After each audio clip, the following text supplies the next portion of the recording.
Alright, pag-usapan natin mga kapatid, no, yung muntika na daw matuloy na kudita. Yun kasi sabi mga kapatid muntik daw magkaroon ng kudita. Sabi rito sa report mula rito sa News 5, nagbalak ng kudita pero hindi raw natuloy ang ilang retiradong general na gusto raw sanang ipwesto, mga tol si VP Sara Duterte bilang presidente. Meaning gusto nilang alisin si PBBM at gusto nilang ipalit si VP Sara. Ang kaso mga kapatid, sabi ni Trillanes, mga tol, hindi daw gusto ng AFP si VP Sara. Bakit kaya, no? Ano sa tingin ninyo?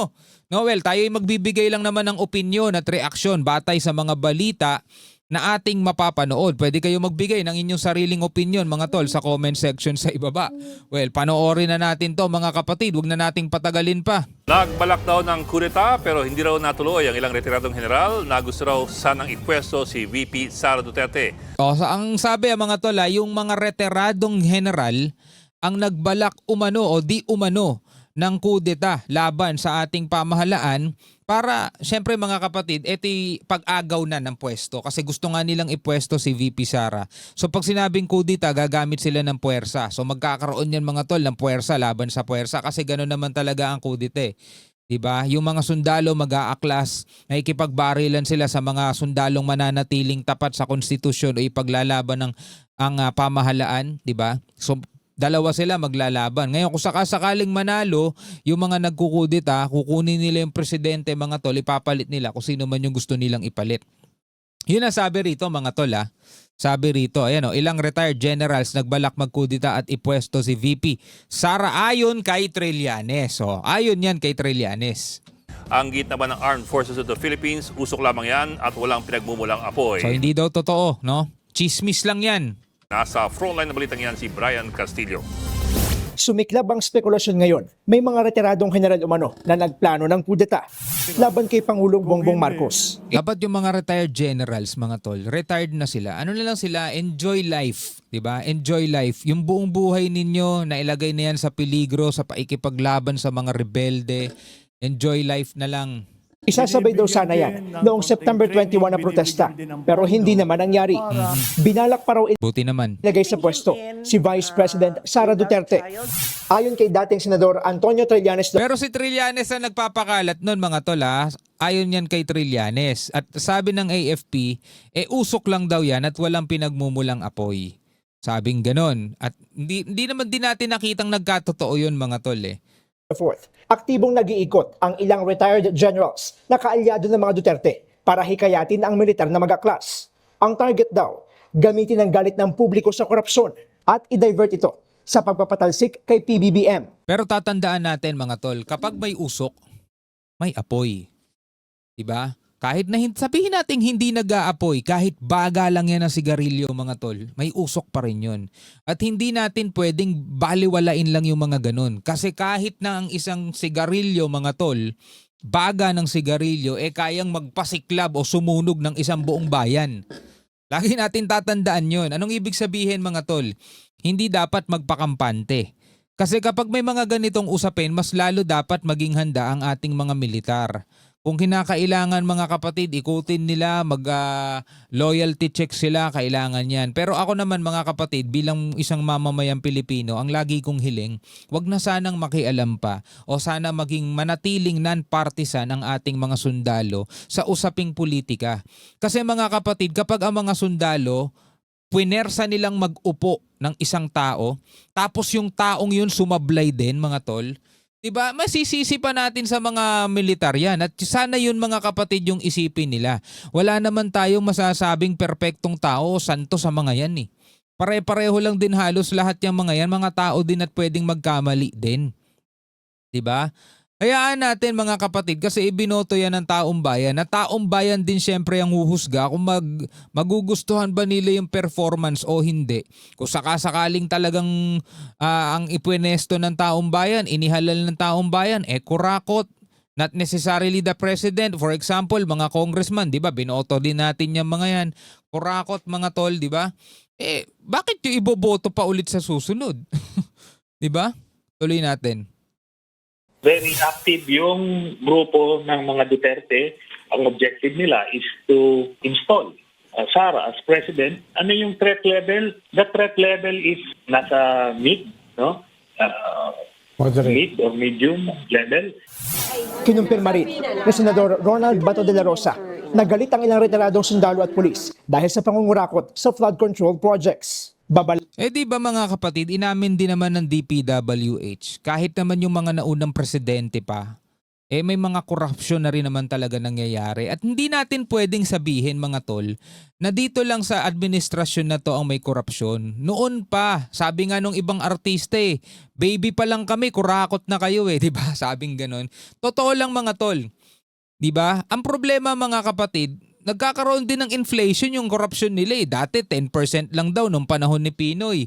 Panahon ni Duterte 15%. Dito mga tol sa administrasyon na to 25 to 30% na yung hinihingi ng mga kurakot doon sa mga tawag dito mga kontraktor. Yun na yung porsyentong hinihingi nila mga tol. 'Di ba? Pero yun yung mga kapatid, hindi natin malalaman lahat ng 'yan kung unang-una hindi bumaha. Diba? So salamat din sa Panginoon Diyos. Kahit nasabihin natin pinsala yung dulot ng baha, at the same time mga kapatid, blessing in disguise yun. Bakit? Nalantad May kurakot na nangyayari dito sa ating bansa at hindi basta kurakot, matinding korupsyon. Ito pa isa mga kapatid. Sino ba nag-expose niyan? Yung mga ghost project. Dati haka-haka lang yan. Asa na yung mga ghost project? Asa na yung mga flood control projects na ganyan na iniyayabang ng Pangulong Marcos sa kanyang SONA? O sino ba yung naglantad ng mga ghost project? Di ba siya rin? So anong ibig sabihin nun mga kapatid? Pwedeng kasama din natin ang presidente mga tol na gustong malutas ang problema ng korupsyon dito. Kaso mga tol, baka isipin nyo naman maka-BBM ako. Kaso, merong hinahanap din ang taong bayan sa kanya. Tulad ko, meron akong hinahanap sa kanya. Ano yun? Yung aksyon. Kasi sabi niya, di ba, galit na siya? Kung galit na talaga siya mga kapatid, meron siyang kakayanan. Meron siyang kakayanan bilang presidente. For example, 'di ba?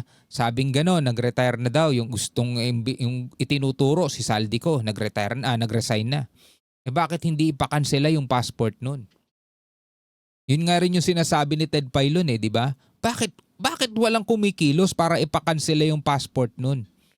'Di ba? At hatakin pabalik dito sa Pilipinas para maimbestigahan. Kayang-kaya ng presidente yun kung tutuusin. 'Di ba? Kaya hintayin natin mga kapatid kung gaano siya kabilis kumilos kasi magiging legasiya niya to mga tol. Ilang taon na lang siya bilang presidente. Wag naman sanang pagbaba niya bilang presidente. Matatatak siya sa isipan ng lahat. Pinaka-corrupt na administrasyon. Not necessarily him, 'di ba? Pero bilang presidente, dapat ikaw yung may kakayanan para kontrolin yung mga nasasakupan mo. Pero pag napabayaan niya at wala man lang siya naipakulong kahit isa, wala. Yari tayo dyan. Wala pa niya. If it snowballs into something big, then it will constitute a threat. Ganyan din ang sinabi ni Trillanes. Pagka nagkaroon siguro ng panibagong politically charged incident or crisis, they may take advantage of that situation again. Kahapon, sinabi ni Vice President Sara Duterte na sa tingin niya ay unstable ang administrasyong Marcos. Do you think the government is still stable? Given No, that ma'am. No. Our institutions are clearly abused. They are used for personal gain. Pero tinablayan ng palasyo ng Department of National Defense at maging ni Senador De La Rosa. Do you think the government is stable, sir? Sa ngayon, Yes. mukhang stable naman siguro. Isang malaking kasinungalingan na naman to. Alam natin na matatag ang ating gobyerno. Akin sa Department of National Defense, stable ang armed forces. Samantala, isang Kung kayo tatanungin, stable ba ang ating gobyerno? Well, di na ako magbibigay ng komento tungkol dyan. Pero kung kayo tatanungin, stable ba ang ating gobyerno? retiradong general naman ang kumontra sa umano'y planong kudeta ng mga gaya niyang retirado na sa militar. Wala raw itong suporta mula sa nakararami. Ang isang tanong, anong mangyayari? Anong kasunod nun? Tama. Pinag-aralan ba nila yun? Tama. Sinong ipapalit? Tama. Paano? So tingnan din natin, baka may mga political agenda din yan. Ang Armed Forces of the Philippines nanindigang hindi na kailangan ng loyalty check. This is an outright lie and a dangerous attempt to poison minds, weaken the chain of command, and sow division between the commander-in-chief and the armed forces. They are nothing but digital smoke. It's pure haze, no fire. Oh, digital smoke lang, pure haze, no fire. Kumbaga mga kapatid, meron din kasing uri ng usok na wala talagang apoy. 'Di ba? Yun nga, yung haze.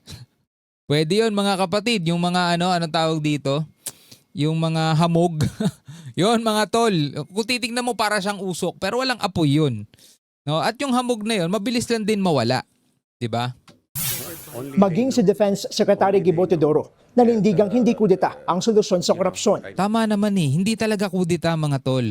Tulad nga nung sinabi ko kanina, what if yung ipapalit, kung sakasakali lang mga tol na totoo what if yung mga sundalo nagkudeta, meron silang ipinalit. Kaso yung ipapalit nila, for example mga tol, pro-China o halimbawa ganon, o di lahat ng effort ng ating mga kasundaluhan, di lahat ng sakripisyo ng ating mga Coast Guard, na sumasalo ng mga water cannon at pambabangga sa dagat, di ba mawawalang halaga yan lahat yan, di ba? Habang ang Malacanang naman, tiwalang tapat sa konstitusyon ang ating sandatahang lakas. Nadinig na po natin si General Bronner. Sinabi po niya na mananatili silang matatag at hindi po sila sasali sa gintong klaseng gulo. Magmula flood control hanggang korupsyon. Hindi militar ang solusyon.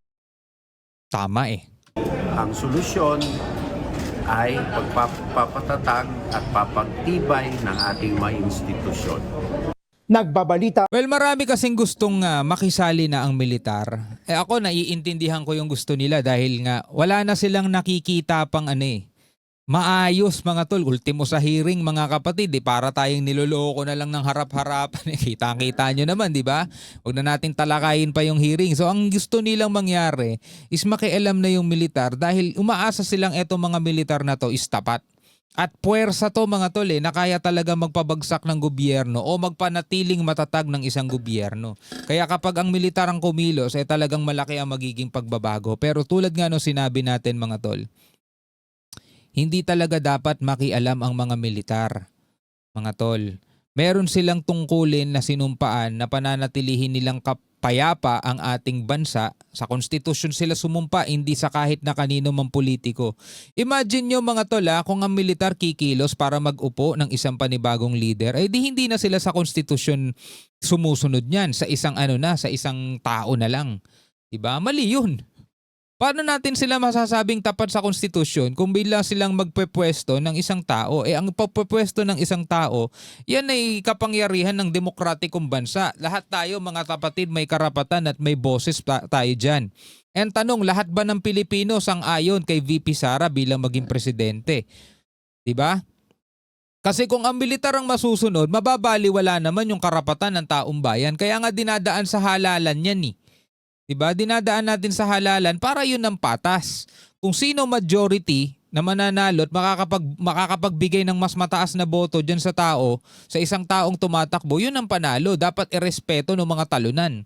Pero hindi pwedeng gagamitan mo ng puwersa para iluklok mo yung isang tao. Paano kung hindi yun ang gusto ng madlang people? Hindi yun ang gusto ng mamamayan? Asan na yung karapatan ng marami, di ba?